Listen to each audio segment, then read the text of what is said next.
Hi, my name is Jonathon Colman.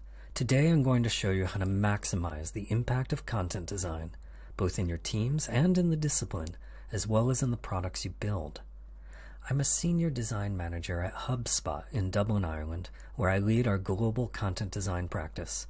But I've only recently started here, so the work I'll be telling you about today took place at my previous employer, which was Intercom.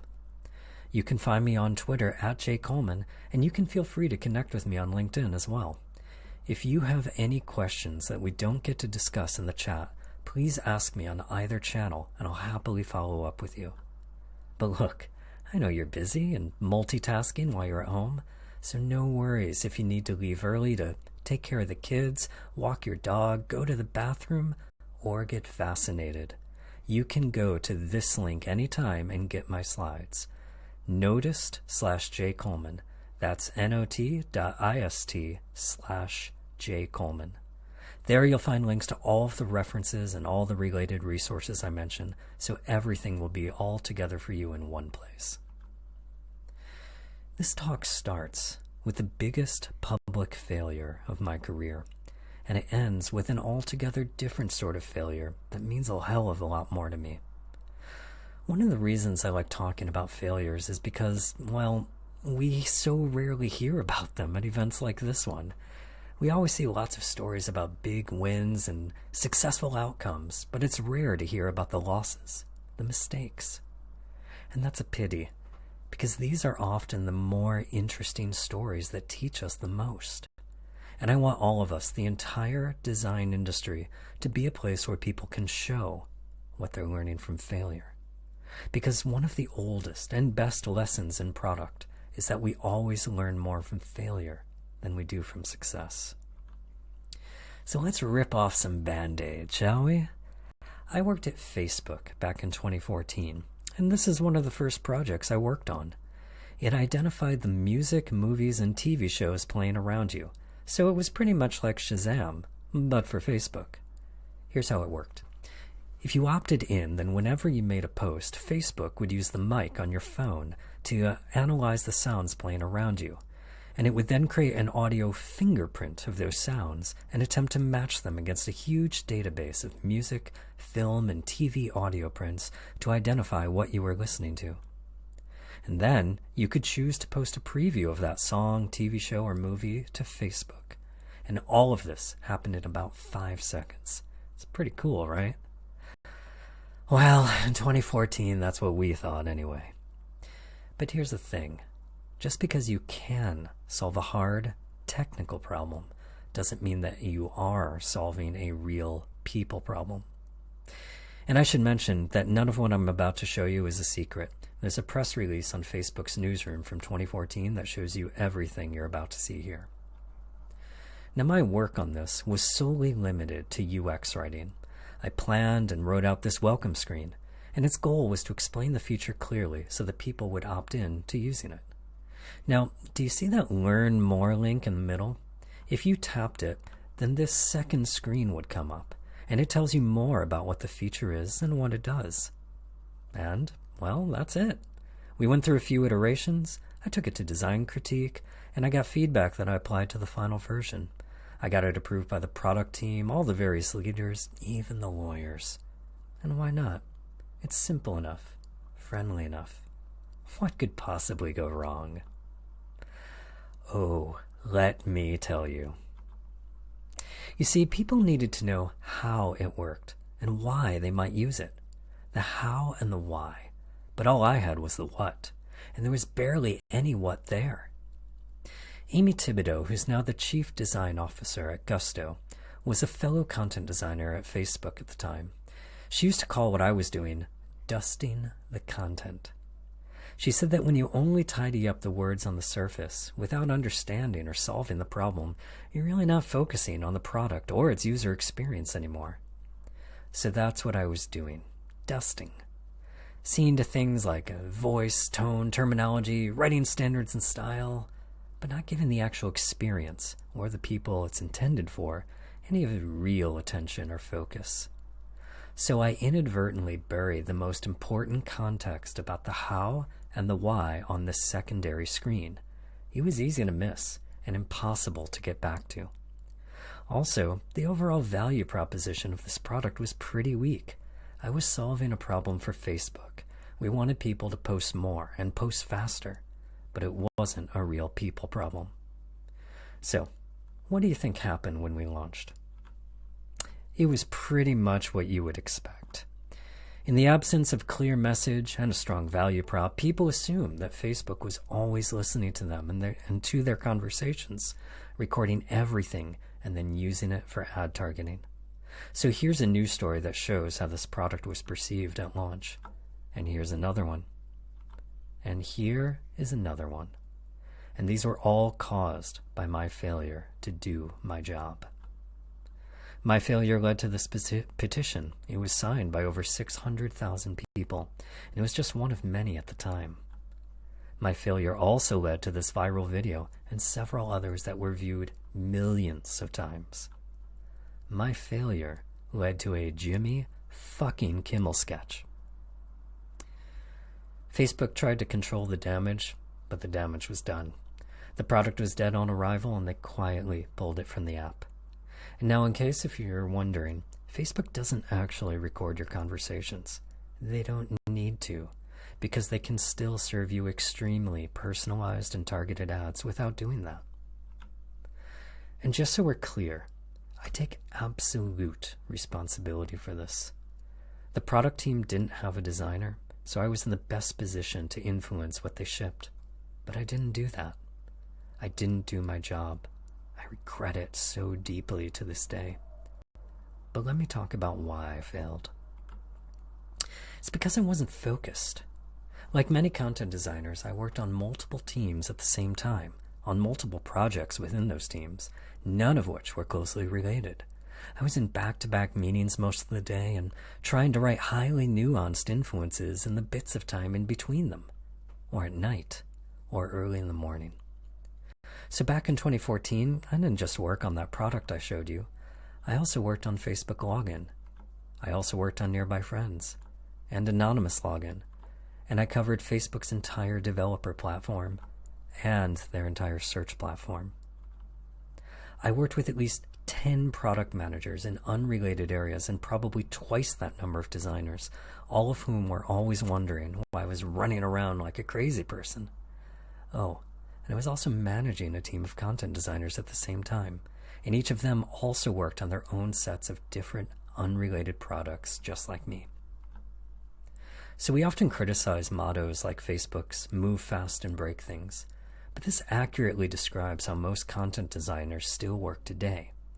And we consider this to just be normal, but it really shouldn't be. Just because most product teams have always worked this way with their content designers doesn't mean that it's the best way or the only way for content designers to work. And listen, I'm not letting myself off the hook here. I deserve your criticism. But I'd also argue that working this way is unsustainable at best and set up for failure at worst.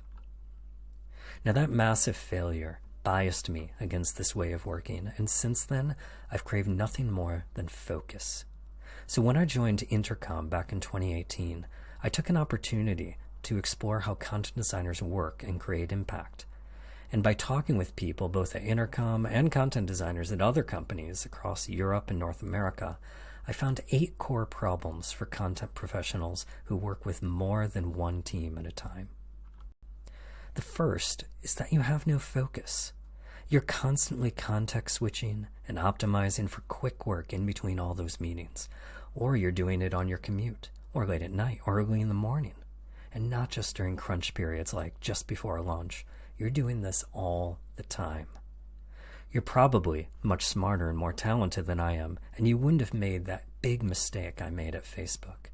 But even so, I'd argue that work done under these conditions isn't going to be your best, because you're always distracted. And when you're spread thin across teams, you'll have less context on what each of those teams are doing.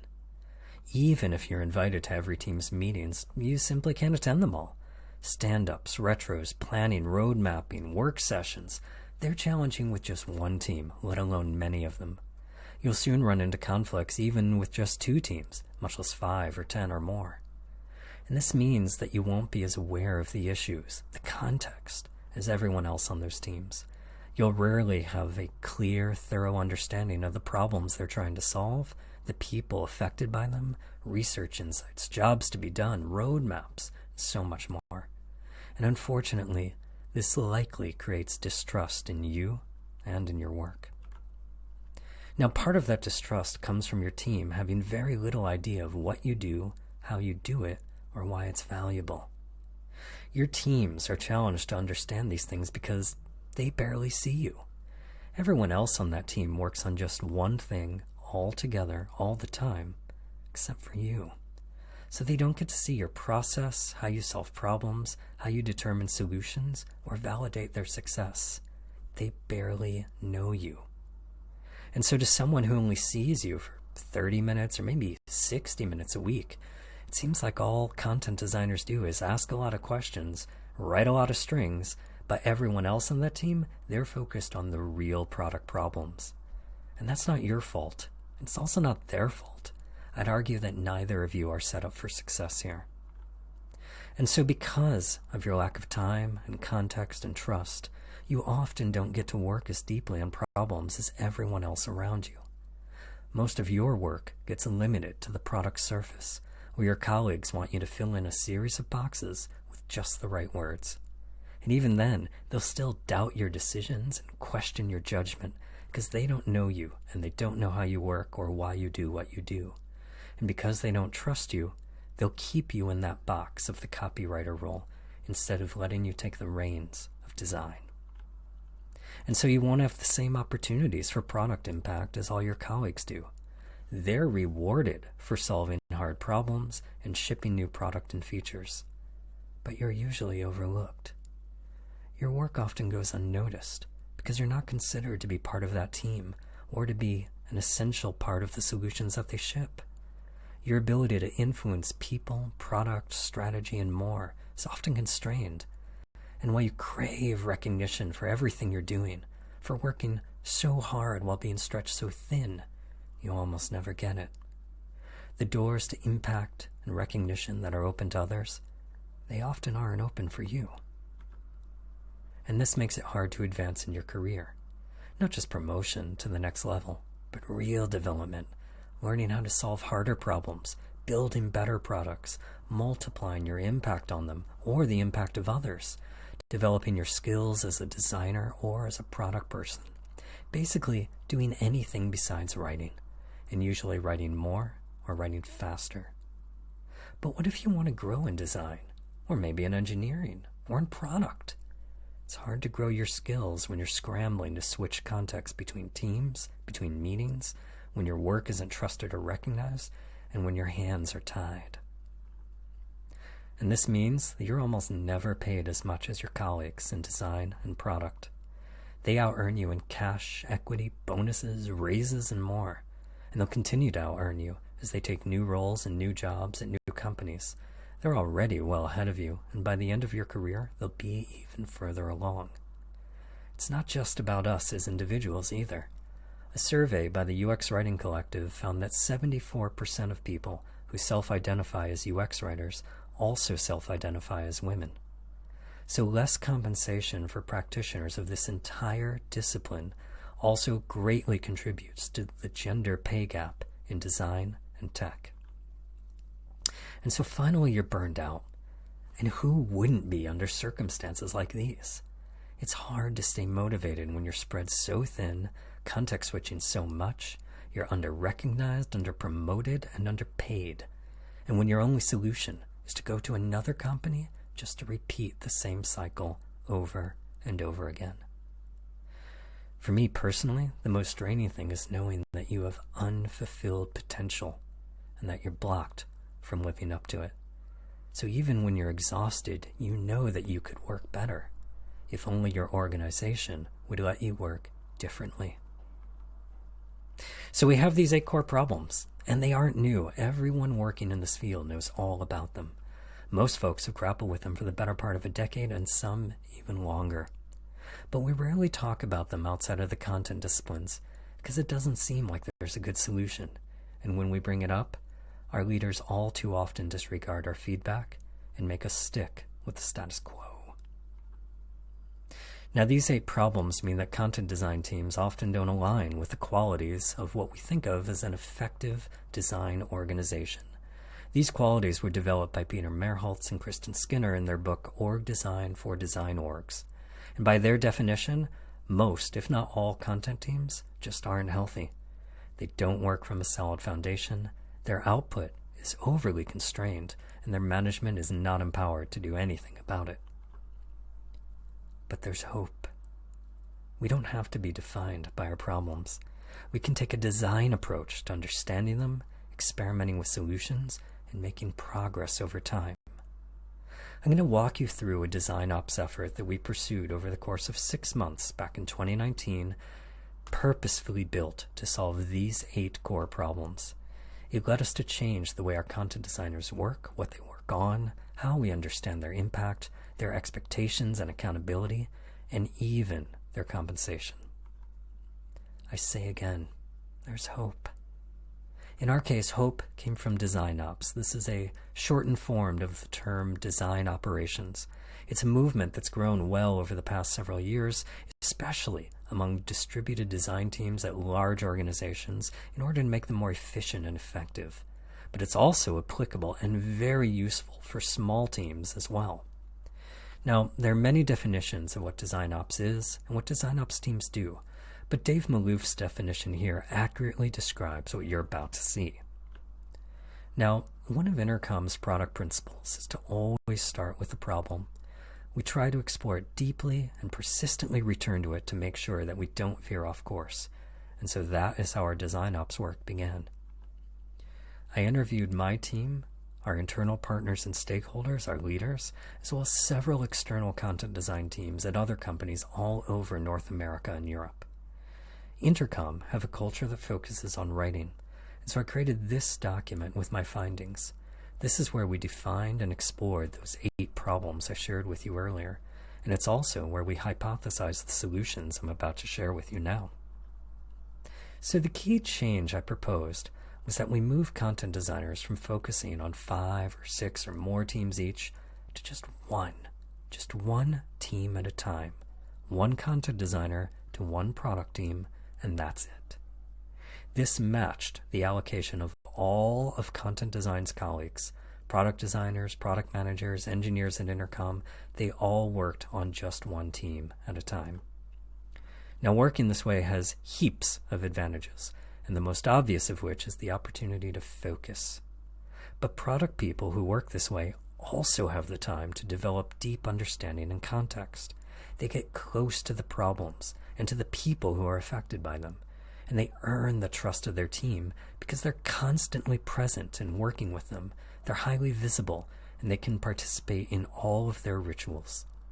So the team would now see what content designers could actually do, how they did it, and why it drives impact. But how should we choose which teams get content design support and which ones don't? There are far fewer content designers than there were product teams. At the time, Intercom had a ratio of about 1 content designer to every 6 product teams. So how should we choose who gets a content designer and who doesn't? We started from a premise that not all problems are created equal. They don't have equal impact, and some are more important to our business than others. So given this, we were able to determine their priority by coming up with a simple rubric. Intercom's leaders always had strong opinions on what the company's priorities were and stack ranked them, and so that was the primary factor we looked at.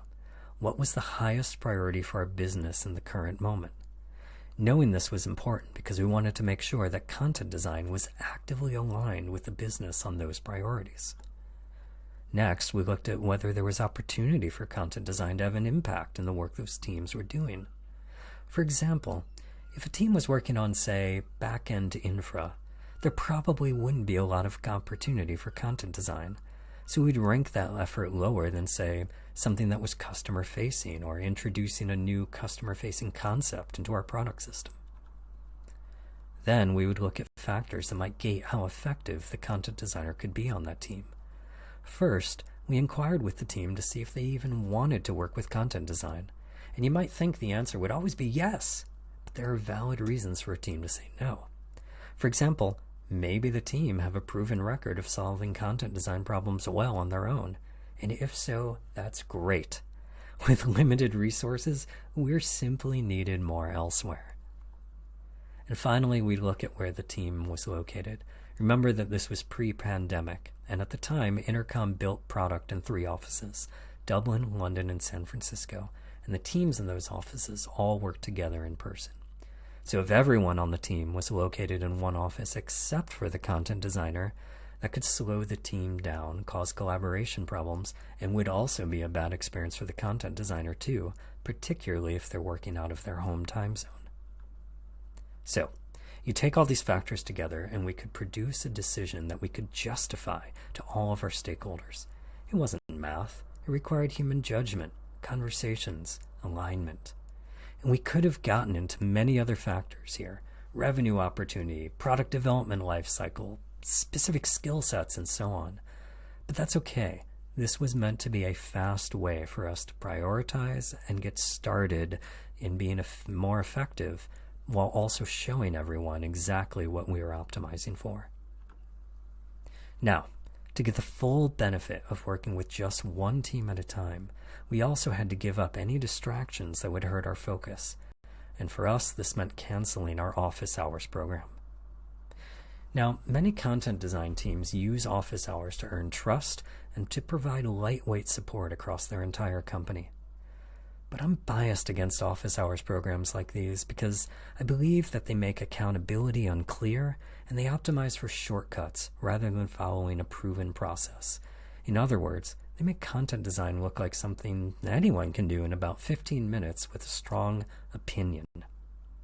So at Intercom, none of the other product disciplines hold office hours because it disrupts their focus and it puts more time and more effort into priorities that were far less important. And so our colleagues were actually pleased to see us shut this down because they knew that meant we were working on more important things. So, if content designers work on just one team instead of 5 or 10 or more, how should they spend their time?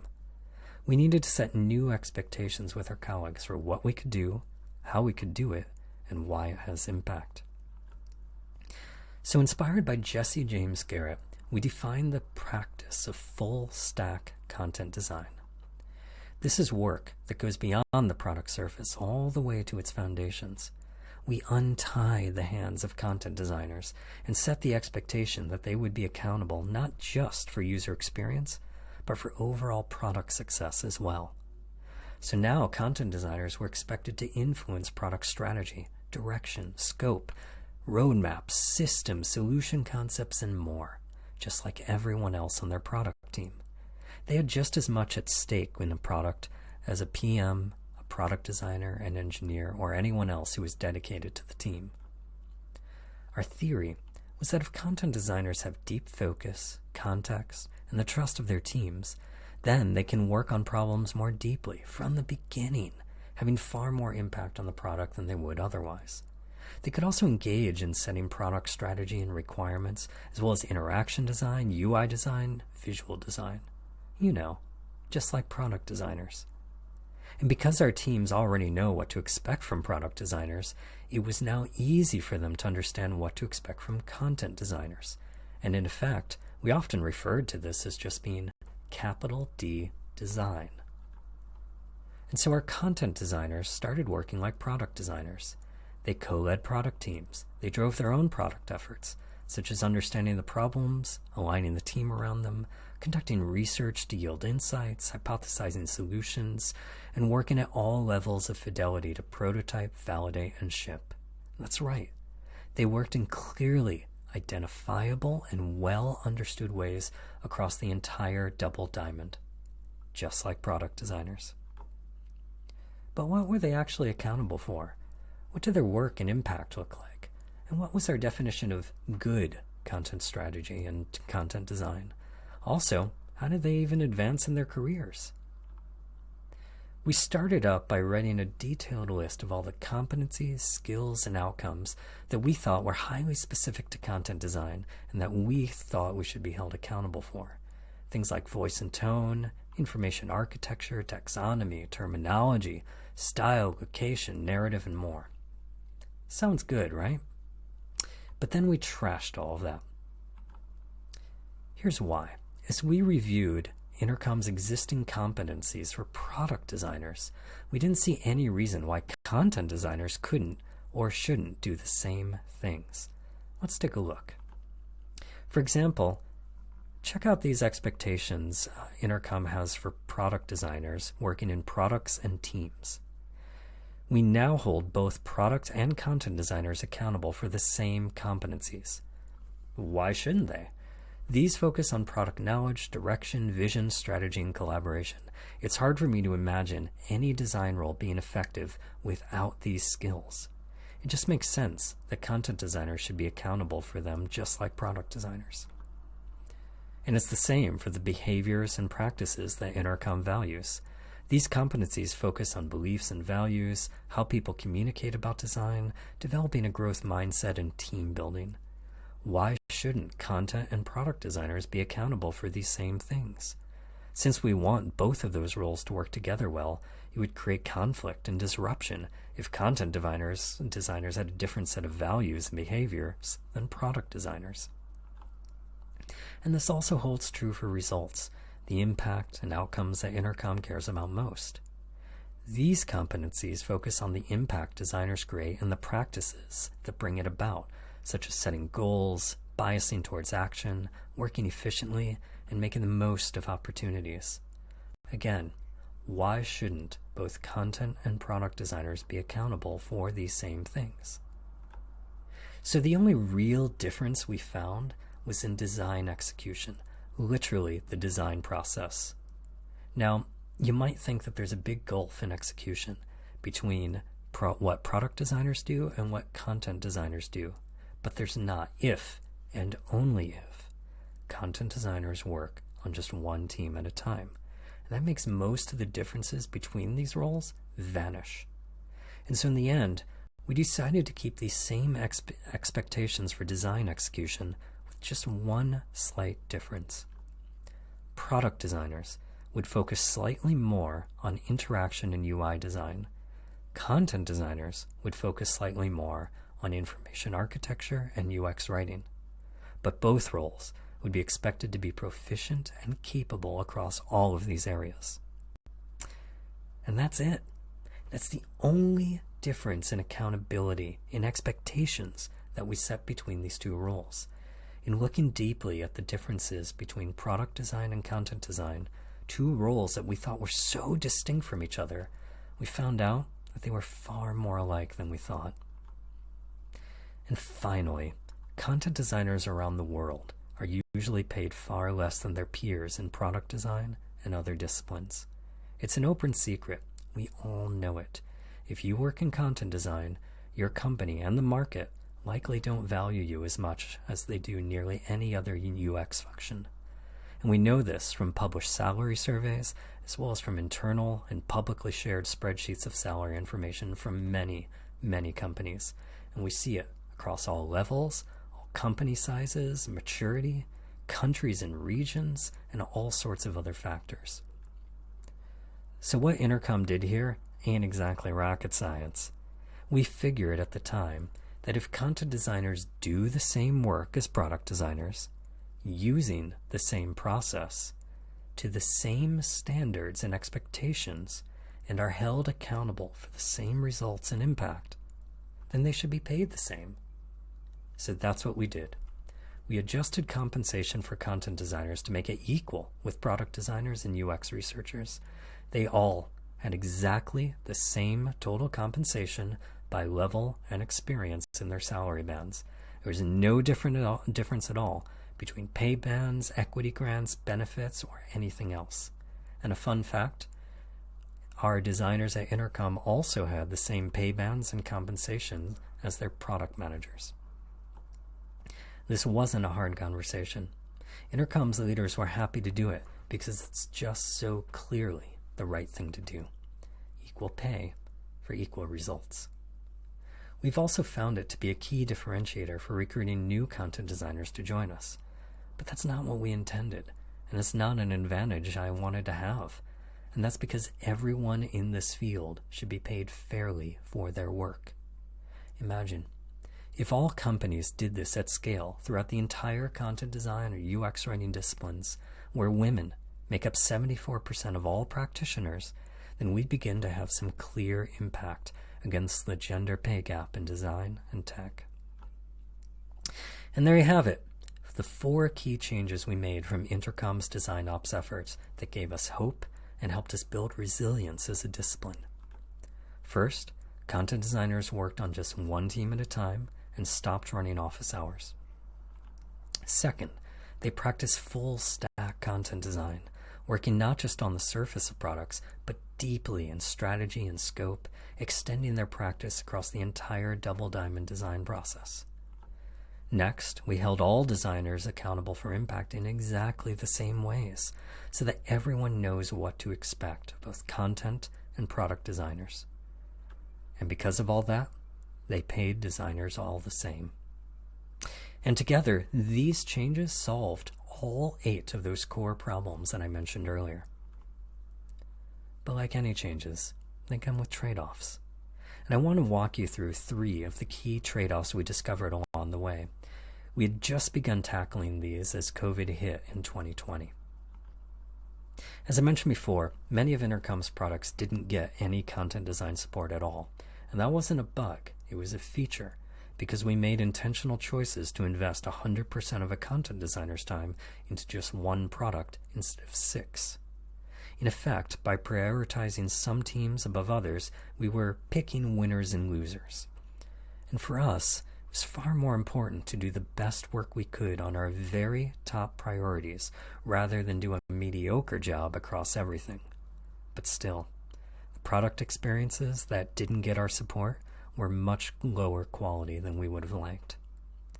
And so our next step here was to increase our documentation, create more self-serve tools, and then do more hands-on training with teams so that they could source their own content in a way that hit the quality bar. But on the products that did get content design support, those content designers were held to a much higher standard. It was the same standard as product design. And Intercom's leaders asked them to do a lot of heavy lifting, and they were right to. And that's because we had set the same expectations of content designers as we did of product designers, and we paid them the same. And so content designers would have to know their product spaces deeply, inside and out. They'd have to explain the rationale for their decisions clearly, and they would have to move fast, just like product designers. And so when they were faced with a challenge or a hard question, they couldn't just push the work off to a designer or to a PM. They would need to take ownership and be accountable for moving things forward.